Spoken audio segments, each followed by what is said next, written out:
नमस्कार दोस्तों, एक बार फिर से आप सभी का स्वागत है मेरे इस YouTube चैनल ज्योग्राफी वेव्स में। आज मैं फिर से आपके ज्योग्राफी सीरीज का तीसरा वीडियो लेके आ रहा हूं। आज हम फिर से डिस्कस करेंगे 10 इम्पोर्टेंट क्वेश्चन के बारे में। तो आइए बिना देर किए शुरू करते हैं आज का ये वीडियो। उससे पहले अगर मेरे चैनल को आपने सब्सक्राइब नहीं किया है तो जरूर से सब्सक्राइब कर लें। आने वाले समय में मैं हर सब्जेक्ट का एमसीक्यू आपके लिए जो कि बहुत ही इंपॉर्टेंट होगा आपके शिक्षक भर्ती परीक्षा में, यूपी टेट और सी टेट के लिए। तो आज ही इसको सब्सक्राइब करें और दोस्तों के साथ शेयर जरूर करें। तो आइए आज का वीडियो शुरू करते हैं। पहला क्वेश्चन है कि निम्नलिखित में से कौन सी नदी पश्चिमी घाट की नदी नहीं है। तभी बात कर लेते हैं पश्चिमी घाट कहाँ पे है। तो ये वाला एरिया जो है आपका है पश्चिमी घाट, और ये है आपका पूर्वी घाट। ठीक है। सो पश्चिमी घाट की नदी नहीं है गोदावरी। बिल्कुल जी, पश्चिमी घाट की नदी यहाँ से देख रहे हैं, ये पश्चिम घाट से निकलती है गोदावरी, तो ये पश्चिमी घाट की नदी है। कृष्णा नदी, सो यहाँ पे आप देख रहे हैं कि ये कृष्णा नदी भी यहाँ से पश्चिमी घाट से निकल रही है, ये भी है कृष्णा नदी। सतलज नदी, तो सतलज नदी आप देख रहे हैं कि सतलज नदी पश्चिमी घाट से नहीं निकल रही, वो कहाँ से निकल रही है, हिमालय से निकल रही है। ये आपका सतलज नदी। तो जो इसका सही आंसर होगा वो क्या होगा, सतलज। तो Sutlej is the correct answer. निम्नलिखित में से कौन सी पश्चिमी घाट की नदी नहीं है, तो सतलज नदी नहीं है। बाकी गोदावरी, भीमा, कृष्णा, तुंगभद्रा, कावेरी, ये सब क्या है, पश्चिमी घाट की नदियां हैं। और ये पश्चिम से किस तरफ बहती हैं, पूरब की तरफ बहती हैं। और भारत में केवल दो ही नदियां ऐसी हैं जो पूरब से पश्चिम की तरफ बहती है, यानी ईस्ट टू वेस्ट फ्लोइंग है। ये ईस्ट डायरेक्शन है, ईस्ट टू वेस्ट। केवल दो ही रिवर है जिसमें आपका नर्मदा और ताप्ती। ये भी बहुत क्वेश्चन पूछा जाता है। सो ईस्ट टू वेस्ट बहने वाली जो रिवर है वो आपकी कौन सी है, नर्मदा, नर्मदा एंड ताप्ती। ठीक है। तो दो नदियां हैं जो पश्चिम की तरफ बहती हैं। बाकी साउथ इंडिया की सारी नदियां कहाँ हैं, पश्चिम से पूरब की तरफ बहती हैं। क्लियर। चलिए, और एक बात और इस नर्मदा और ताप्ती के लिए कि ये नदी ऐसी है जो डेल्टा नहीं बनाती। तो ये नदी कैसी है, जो डेल्टा नहीं बनाती है। तो डेल्टा नहीं बनाती है, तो ये भी बहुत क्वेश्चन पूछा जाता है इंडियन ज्योग्राफी में, कौन सी ऐसी नदी है भारत की जो डेल्टा का निर्माण नहीं करती, तो नर्मदा और ताप्ती। चलिए, अगला क्वेश्चन, केंद्रीय मत्स्य नौचालन एवं इंजीनियरिंग प्रशिक्षण संस्थान किस स्थान पे है। तो वो है आपका केरल के कोच्चि शहर में। ठीक है।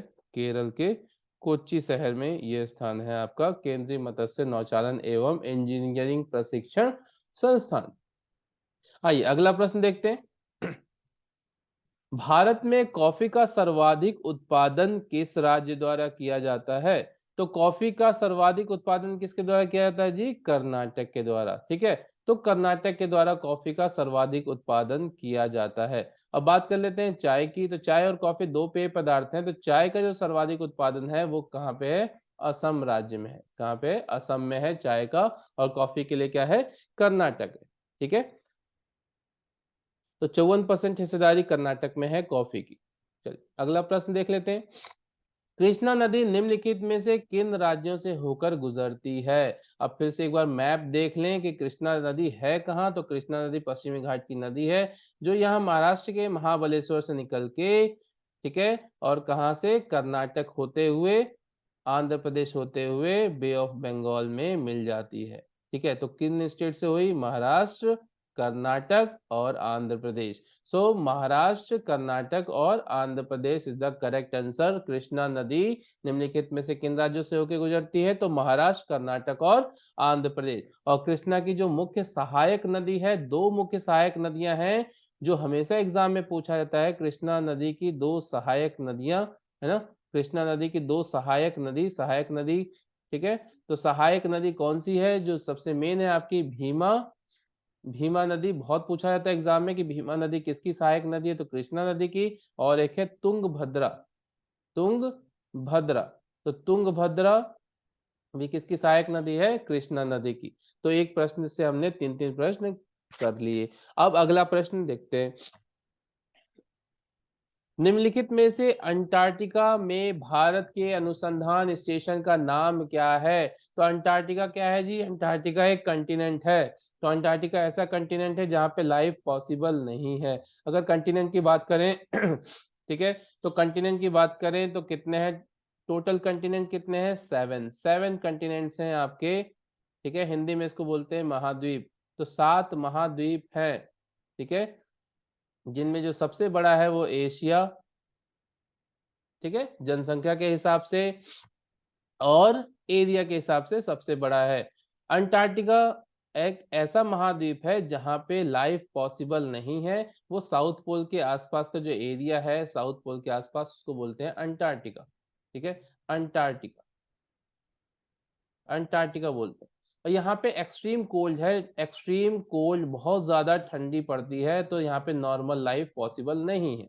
अब नॉर्मल लाइफ पॉसिबल नहीं है तो यहाँ पे होता क्या है, तो यहाँ पे अलग अलग देश ने अपने अपने क्या बना रखे हैं, रिसर्च स्टेशन बना रखे हैं।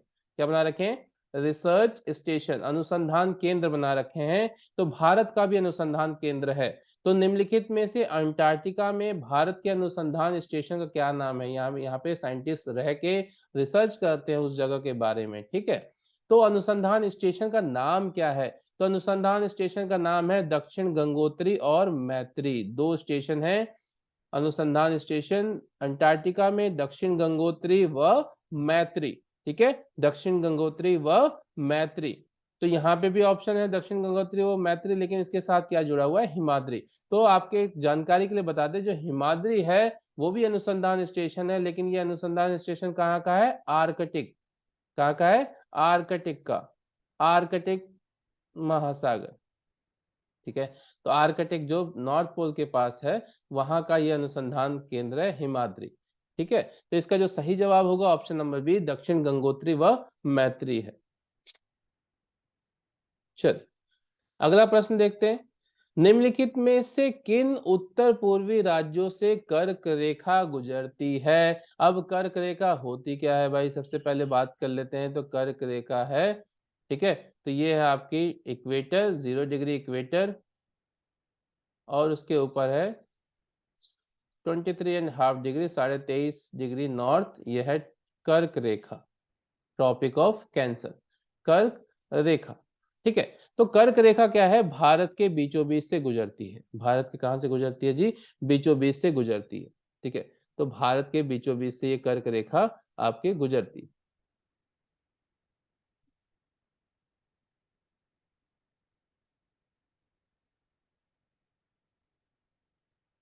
ठीक है? तो बात करें, तो भारत के बीचों बीच से कर्क रेखा गुजरती है। तो ये उत्तर पूर्वी का राज्य है।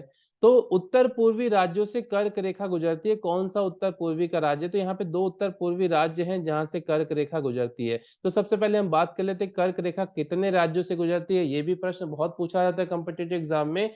तो कर्क रेखा भारत के 8 राज्यों से गुजरती है। कर्क रेखा भारत के 8 राज्यों से गुजरती है।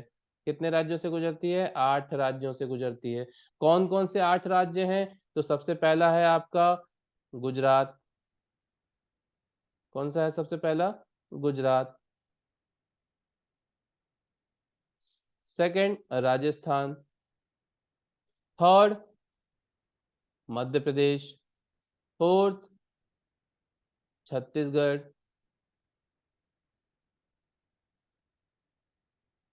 पांचवा झारखंड।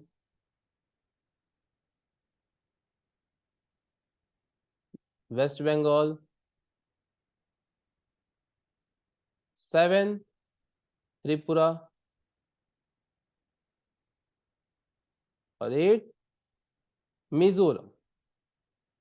तो ये 8 राज्य हैं। ये दो जो राज्य हैं वो दक्षिण सॉरी उत्तर पूर्वी में स्थित हैं। तो उत्तर पूर्वी से दो जो राज्य हैं जिनसे कर्क रेखा गुजरती है, वो कौन से हुए? त्रिपुरा और मिजोरम। त्रिपुरा और मिजोरम, ठीक है। तो त्रिपुरा और Mizoram is the correct answer. तो आपने देखा कि भाई कर्क रेखा भारत के बीचों बीच से गुजरती है। और कर्क रेखा कितने राज्यों से गुजरती है? 8 राज्यों से। ये 8 राज्य हैं।